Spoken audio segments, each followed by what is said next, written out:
Yorana et bienvenue dans Manava. Pour éduquer nos enfants, différentes possibilités s'offrent à nous au Fénois. Parmi celles-ci, la méthode Montessori qui propose une pédagogie différente que nous allons découvrir avec nos invités du jour. Je reçois aujourd'hui Karine Touyava qui est créatrice de la maison Veyatama, donc pour les enfants de 3 à 6 ans. Yorana. Poerani Eb qui est la présidente fondatrice de l'association Montessori Polynésie. Yorana. Et Zamora Nena qui est parent d'élèves dont les enfants sont à la maison Veyatama, un garçon de 5 ans et une petite fille de 6 ans. C'est ça. Mesdames, ravi de vous accueillir sur ce plateau. Bienvenue à vous trois. Poerani, en quelques mots, qui était Maria Montessori? Alors, Maria Montessori est une des premières médecins femmes d'Italie et qui a élaboré toute une pédagogie pour servir au mieux le développement des enfants. Elle s'est basée sur quoi et sur quel type, on va dire, d'analyse? Parce qu'on est au début du XXe siècle. C'est ça. Oui, effectivement, hein, ça nous ramène au début des années 1900, où là, il y a vraiment toute une révolution qui va y avoir en médecine et dans l'hygiène à apporter aux enfants physiquement. Et elle, ce qu'elle va chercher à faire, c'est de transposer ces recherches sur le développement des enfants, sur le développement de la psyché humaine. Et donc, elle va établir ce qu'on appelle une psychopédagogie, une pédagogie scientifique qui va chercher le développement, les lois naturelles qui vont régir le développement de l'enfant. Voilà. Alors Karine, on va tout de suite entrer dans le vif du sujet, ce qu'on vient de faire avec l'histoire, mais c'est quoi la méthode Montessori? On va permettre à l'enfant de se développer de façon très naturelle en se servant de ces lois naturelles et scientifiques entre l'âge de 0 et 7 ans. Est-ce que tu as quelques grandes lignes à nous donner? On va dire quelques grands principes? Oui. L'ordre, par exemple, on croit bien souvent que l'ordre, c'est donner des ordres pour stopper une erreur. Or, l'ordre, on parle d'abord d'ordre intérieur. Donc, c'est l'enfant qui naturellement se rend compte de son erreur et pas que l'enseignant corrige l'erreur, mais naturellement, l'ordre intérieur, l'enfant corrige lui-même ses mouvements. Donc, il n'est pas en mouvement. Oui, c'est pas l'extérieur qui intervient, on va lui donner un cadre et c'est lui au sein de ce cadre qui va évoluer, plus ou moins. Voilà, en tout cas, il cherche à l'intérieur de lui les moyens d'arriver à reproduire le beau du geste que lui a présenté l'éducatrice. Zamora, alors pourquoi est-ce que tu as choisi cette méthode Montessori? Est-ce que tu as des exemples qui t'ont motivé pour le faire? Ou en tout cas pour que tes enfants suivent cette pédagogie? Alors, pour moi, pourquoi j'ai mis mes enfants là-bas, c'est parce que c'est pas que j'avais pas confiance au système normal des écoles publiques, c'est juste parce que j'ai une crainte. Parce qu'en ce moment, il y a beaucoup de choses qui se passent aux écoles, il y a des harcèlements. Je sais qu'il y a beaucoup qui passent par là et que je sais que maintenant, enfin, quand Karine est venue m'en parler, m'a donné beaucoup confiance en moi et en mes enfants et aux autres enfants qui sont dans l'école pour pouvoir les placer dans une école. J'ai placé d'abord mon fils dans une école publique et ma fille, elle était dans l'école avec Karine et j'ai vu la différence. J'ai vu qu'on s'occupait mieux de ma fille dans une école Montessori que mon fils dans une école publique. Donc c'est pour ça que j'ai fait mon choix l'année dernière de placer mon fils aussi avec Karine pour qu'il soit mieux encadré. Ah bah justement, Poerani, alors en quoi le fonctionnement d'une école Montessori diffère d'une école classique? L'idée étant pas d'opposer les choses, mais de les différencier. Oui, bien sûr. Les différencier, déjà là, on fait le choix d'une pédagogie précise, puisque là, on met en avant que voilà, une école privée hors contrat s'appelle Montessori, c'est une école Montessori. Et donc, on va chercher à appliquer tout ce dont elle a partagé dans ses travaux et ses recherches. Voilà. Alors, en faisant les recherches, j'ai vu qu'il y avait 4 piliers sur lesquels la méthode était basée. Tu nous en parles? Oui, bien sûr. Ce qui va préciser une école Montessori, c'est tout d'abord une éducatrice, des adultes formés à la pédagogie. Voilà, donc nous, on a eu l'occasion avec Karine de se déplacer jusqu'en France pour aller nous former. Chose que d'autres aussi peuvent le faire à distance, mais il y a quand même une petite différence par rapport à ça, puisque quand on est dans une grande formation avec le matériel disponible, voilà, et avec beaucoup d'heures de formation, c'est quand même différent que quelque chose qui se fait, qu'une formation qui se fait en distanciel et sur un plus petit temps et sans le matériel surtout. Voilà. Donc, déjà là, il faut, dans un des premiers critères, c'est d'avoir des adultes formés à la pédagogie. Ensuite, il va y avoir comme deuxième critère un matériel complet. Voilà. Juste présenter 3 petites cuillères avec des bols à transvaser, ça ne suffit pas pour dire que je m'inspire ou que je fais de la pédagogie Montessori. Il y a vraiment tout un matériel avec les 4 R complètes en vie pratique, en sensoriel, en langage et en mathématiques. Ensuite, le troisième critère, c'est d'avoir une mixité des âges. Par exemple, là tout à l'heure, on parle précisément du 3-6 ans, mais Maria Montessori, dans ses travaux, elle a surtout découvert les 4 plans de développement. C'était une des premières personnes qui a dit que l'humain mettait 24 à 25 ans pour arriver à sa pleine maturité. Et aujourd'hui, ce que les neurosciences vont valider. Donc, voilà. Donc, là, par exemple, en 3-6 ans, il va y avoir des enfants qui sont âgés de 3 à 6 ans avec un minimum de 24 enfants. Voilà. Donc, pour travailler sur le développement social de l'enfant. Et le 4e point, c'est aussi des larges plages horaires de travail, c'est-à-dire entre 2h30 et 3h le matin et 2h30 à 3h l'après-midi.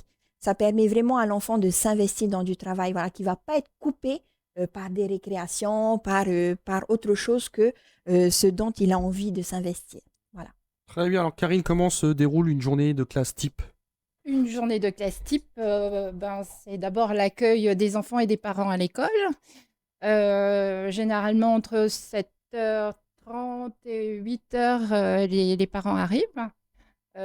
Ensuite, on se met autour de l'ellipse et là. Passe à ton micro. Ensuite, redresse-le carrément comme ça. Voilà. Ensuite, on se met autour de l'ellipse et là, l'éducatrice avec les enfants commence à donner des petites chansons, à raconter ce qui s'est passé la veille, savoir comment se sent l'enfant. Donc, on prend un peu la température et ensuite, on démarre tout de suite par des activités de l'environnement pratique ou sensoriel, ou une lecture. Et là, c'est effectivement 3 heures de concentration. En quoi la liberté de choix des activités par l'enfant est importante pour son développement ? La liberté de choix, en quoi c'est important ? Tout simplement parce qu'au fait, ça permet à l'enfant on parle de liberté pour liberté, mais derrière la liberté, il y a la responsabilité. Et l'enfant fait un vrai choix.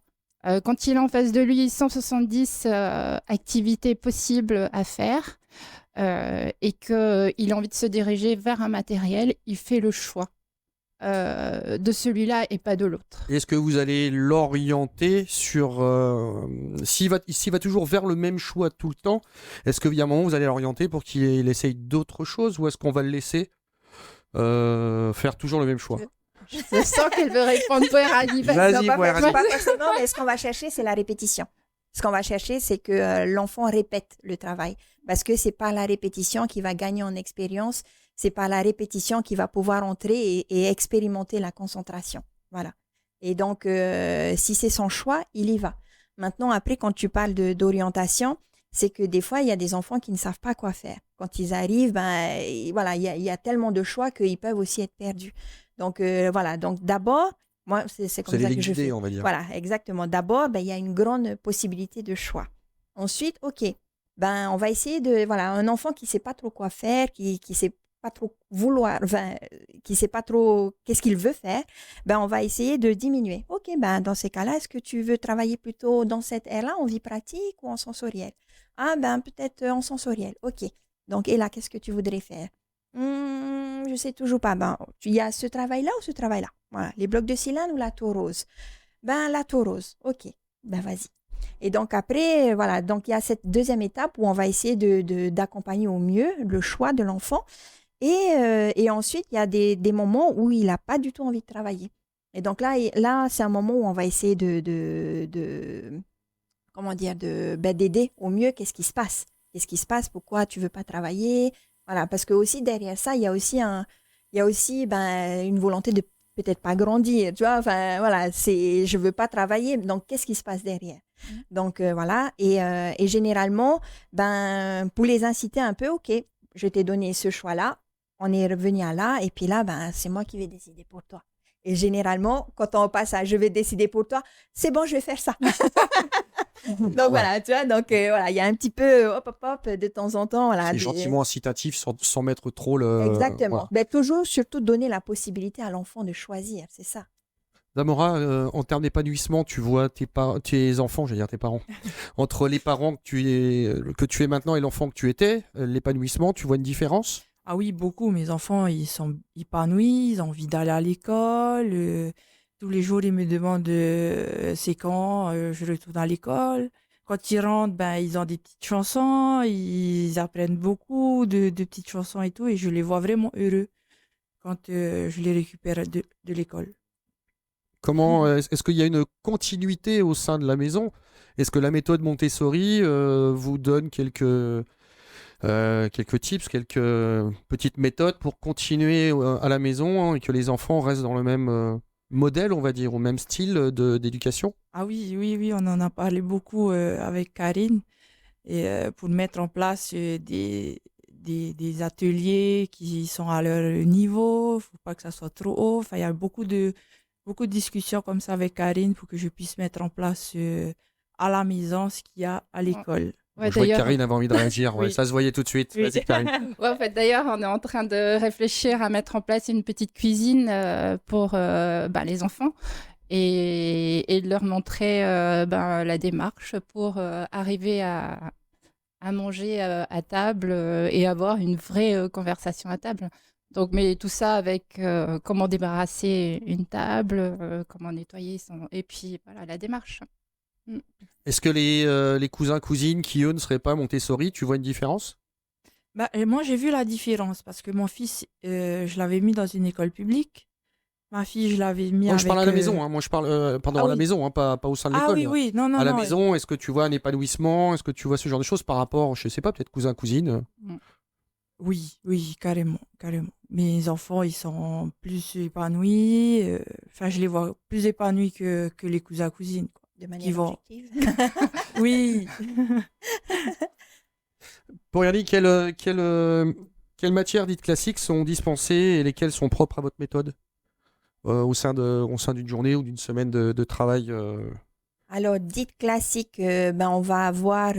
alors, déjà, tout ce qui se passe dans une maison des enfants, on va pouvoir répondre à tous les critères que demande le programme de l'éducation nationale. Voilà. Donc, aujourd'hui, même aussi, on a élaboré des fiches qui permettent de dire que voilà, l'éducation nationale a divisé en cinq comment on appelle ça? En cinq critères. Cinq thèmes, voilà, pardon. Et donc, nous, en fonction de chaque objectif, on va dire, OK, pour cet objectif-là, on a telle activité qui va répondre à telle chose. Voilà, pour permettre à l'enfant d'acquérir telle compétence. Voilà, déjà d'un. Ensuite, c'est quoi déjà la question? Rani, il est en pleine forme. Quelles sont les matières classiques proposées, on va dire traditionnelles? Oui. Voilà. Après, on spécifique à Montessori, par exemple, on va avoir la vie pratique, ce qu'on appelle la vie pratique. C'est-à-dire qu'on va retrouver des activités décontextualisées. Mais tu choisis les mots difficiles depuis tout à l'heure. Oui, je m'entraîne. Je travaille ma diction. Et donc, voilà, qui sont pris hors contexte. Par exemple, presser une éponge. Presser une éponge, on va retrouver ça quand on va laver la vaisselle, quand on va nettoyer, quand on va nettoyer les étagères. Et donc, là, on va proposer à l'enfant un plateau pour presser une éponge et ce qui va lui permettre de répéter. OK? Et donc, c'est la raison pour laquelle en vie pratique, on a plein de petits plateaux comme ça d'activités qui sont prises un peu à droite, à gauche de la vie de tous les jours et que l'enfant va pouvoir investir et répéter. Et pouvoir se concentrer et rentrer dans une concentration profonde. Et donc déjà ça, c'est quelque chose qu'on ne retrouve pas dans le système classique. Moi, par exemple, dans mon ambiance, j'ai des enfants qui vont préparer la collation.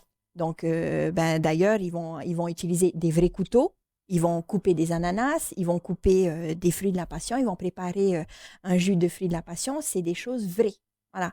Et c'est pas quelque chose en plastique qui lui coupe finalement de ce que c'est un vrai ananas, de ce que c'est un vrai fruit de la passion. Voilà, donc déjà ça. Oui. Vas-y, Karine. Oui, je vais juste compléter aussi. Et donc, la concentration dans la vie pratique est d'ailleurs très utile et nécessaire quand on commence à faire quelque chose de très logique comme les mathématiques ou la lecture. Donc, comment voulez-vous presser un enfant qui déjà est lui-même pas ordonné intérieurement à acquérir des compétences en mathématiques parce que pressé par un programme sans avoir de concentration. Donc, la vie pratique entre 0 et 3 ans ou même entre 0 et 7 ans permet à l'enfant de revenir au centre de lui-même, à reprendre confiance et ensuite à gagner en autonomie et ensuite seulement à se diriger vers quelque chose de plus...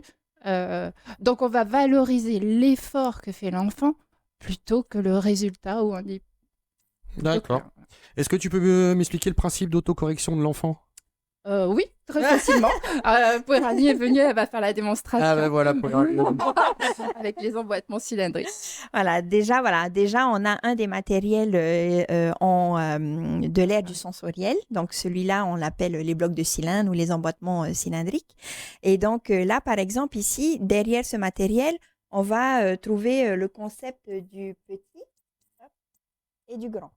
Alors, essaye de parler pardon, en même temps. Oui, ça peut être... On va y arriver, tu vas voir. Oui, pardon. Donc, on va trouver le concept du petit et du grand. OK? Et donc là, ici, déjà, l'enfant, sensoriellement, il va pouvoir voir, il va pouvoir manipuler. Il va pouvoir faire travailler ses sens avec. Et donc là, ici, il saura que quand il va chercher à sortir et à rentrer, ici, celui-là, par exemple, jamais il va rentrer. OK, ici. Et donc là, ici, on a ce qu'on appelle le contrôle de l'erreur. Il va être mécanique. Et donc ça, c'est pas moi, en tant qu'adulte, qui va dire, mais non, c'est pas dedans qu'il faut mettre. Hein?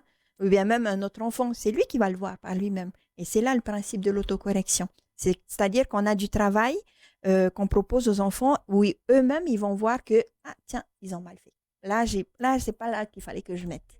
Et donc, même s'ils essayent, même s'il y en a qui vont tenter, hein, ils vont tenter et c'est tant mieux comme ça. Et parce que, voilà, ils vont gagner en expérience et c'est le matériel qui va dire, c'est pas bon. C'est pas une tierce personne. Est-ce qu'au sein du foyer, Zamora, s'il y a des personnes extérieures, ils comprennent la méthode ? Les enfants, ce qu'ils appliquent, ce qu'on leur demande d'appliquer, parce que toi, tu les as mis en méthode Montessori, mais est-ce que peut-être tes parents, peut-être les tontons, les tatis, vont pouvoir comprendre la même méthode et l'appliquer avec tes enfants ? En clair, est-ce qu'ils interfèrent ou est-ce que ça aide au développement ?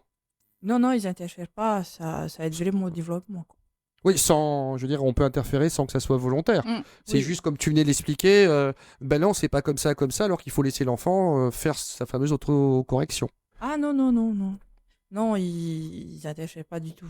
Ils laissent faire l'enfant. J'imagine que vous devez donner pas mal de conseils aux parents aussi, s'ils ont suivi, comme je dirais, une partie de la population, une éducation traditionnelle, on va avoir tendance à trop intervenir ?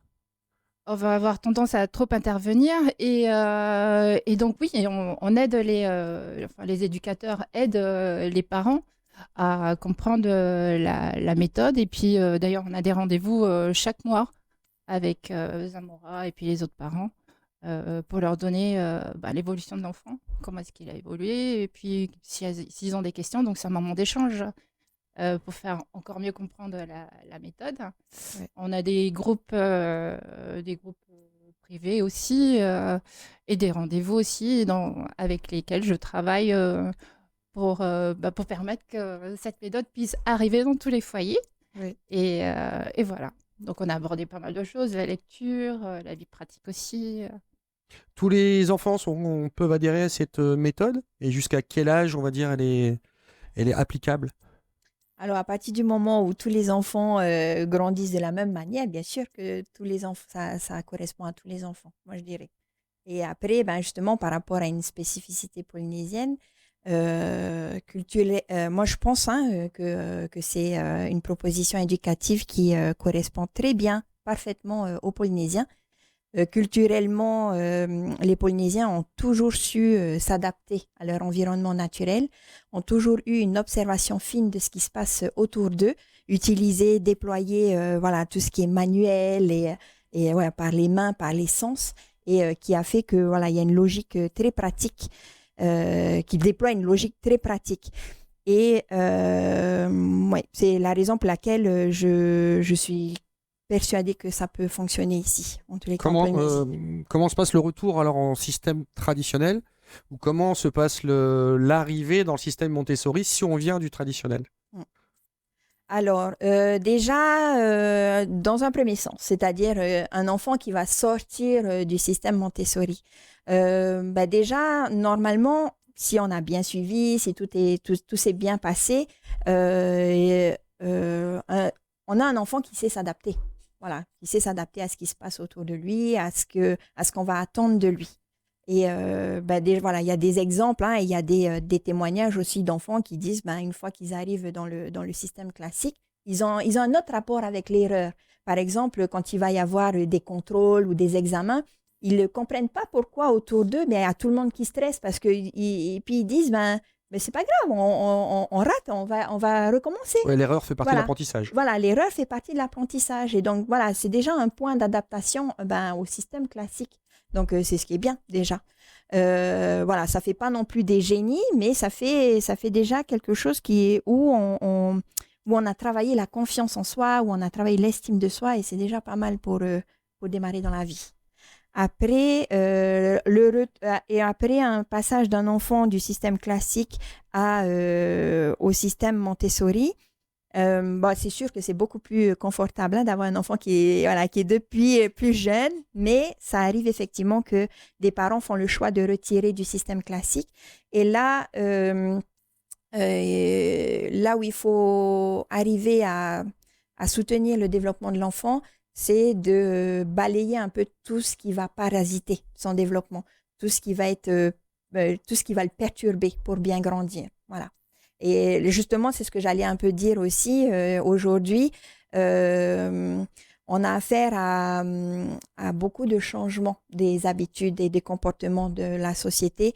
Par exemple, je vais parler des écrans, des tablettes, et aussi d'une alimentation qui est de moins en moins saine. Et tout ça, ça perturbe le développement de l'enfant. Et c'est pas aidant. C'est pas aidant. Moi, je vois au quotidien, j'ai des enfants qui sont là déjà depuis un moment, mais je vois qu'au quotidien, c'est compliqué d'arriver à capter l'intérêt de l'enfant pour pouvoir le diriger vers quelque chose qui va l'aider à grandir. Et il y a toujours toute une gestion des émotions, toute une gestion de ce qui le perturbe. De ce qui le perturbe, des surstimulations de tout. Voilà, quand on va aller au magasin, on a envie d'acheter ceci, cela et tout. Et donc, ils sont toujours très stimulés. Voilà. Zamora, là, les enfants, à un moment, vont devoir aller dans un système plus classique. Enfin, plus classique, on va dire, ou traditionnel. Tu as déjà réfléchi? Tu sais déjà comment tu vas aborder ça? Non, j'ai pas encore réfléchi, mais je laisse Karine me guider sur ça, parce que j'ai confiance en Karine, et puis je sais que pour la suite, pour mes enfants, elle va savoir me guider. Alors, en général, quel conseil vous donnez aux parents? Parce que le système Montessori, enfin, on va dire la méthode, je cherchais la méthode Montessori. Ça sera jusqu'à quel âge en Polynésie? En Polynésie, je pense qu'on va jusqu'à 12, 17, 12 ans. Ok, 12 ans. Donc Jusqu'à ensuite, 12 ans. comment est-ce qu'on oriente les enfants? Après, ils entrent au collège. Il y a divers lycées ou collèges qui sont ouverts sur le territoire. Et donc, Les parents se posent vraiment la question de savoir finalement vers quel collège ils vont s'orienter. Sauf que comme nous l'a expliqué pour Ernie, ils sont préparés à ça en fait. C'est ça. C'est plus les parents qui, j'allais dire qui flippent, on va pas dire. Oui. Oui, qui stressent, plus que les enfants en fait, c'est ça? Oui, on ne fait pas les enfants, bien sûr. Mais après aussi, ce qui peut soutenir les parents, c'est tout au long déjà de ce parcours scolaire, c'est de leur apporter aussi confiance. On est là, on est toujours à les soutenir dans ce qu'ils font. Et parce que c'est difficile d'être parent. C'est difficile d'être parent. Et donc, même s'ils ont quitté le système Montessori, au-delà de ça, ce qui va être important, c'est l'écoute qu'on a apportée aux enfants, à nos enfants. Très bien, ça fera office de conclusion. Merci d'avoir répondu à mes questions. Vous pourrez retrouver cette émission en replay sur le site de TNTV, à suivre le VA. On se retrouve demain à 17h15. Bonne fin de soirée sur TNTV.